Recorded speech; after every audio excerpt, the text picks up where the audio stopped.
COP16, 21,5 milliards de dollars pour lutter contre la sécheresse. Avec un objectif de 21,5 milliards de dollars, un partenariat mondial a été lancé lors de l'ouverture de la COP16 à Riyad en Arabie Saoudite le lundi 2 décembre 2024 visant à renforcer la résilience des pays face à la sécheresse. Ce financement sera destiné à soutenir les 80 pays les plus durement touchés par ce phénomène à travers le monde. Écoutons Monugwe Mateza, agriculteur tanzanien qui se dit satisfait de cette rencontre en terre saoudienne.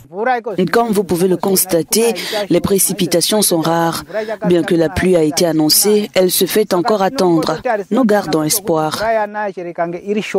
Parallèlement, le Fonds international de développement agricole, FIDA, a lancé un appel pour accroître les ressources nécessaires à renforcer la résilience des communautés agricoles face aux enjeux climatiques. Depuis lundi, la capitale saoudienne est le cœur des négociations mondiales sur la désertification, un phénomène qui affecte un tiers des terres émergées et entraîne des conséquences dévastatrices pour les petits agriculteurs. Les 500 millions de petites exploitations agricoles, qui sont les plus vulnérables au changement climatique, subissent de plein fouet les impacts de ces phénomènes extrêmes. Alvaro Lario, président du Fonds mondial de transformation de l'agriculture, des économies rurales et des systèmes alimentaires, FIDA, rappelle que les agriculteurs, souvent issus de milieux défavorisés, ont besoin d'investissements urgents pour garantir la sécurité alimentaire mondiale. On l'écoute.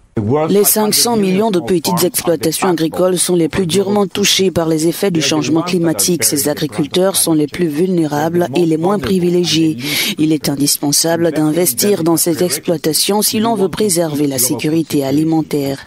La faible pluviométrie a conduit à la perte totale des récoltes pour au moins 40% des agriculteurs en raison de la sécheresse associée à El Niño, l'une des pires de ces 40 dernières années. Nombre de ces petits exploitants qui dépendent de l'agriculture pluviale se retrouvent particulièrement exposés à ces conditions climatiques extrêmes.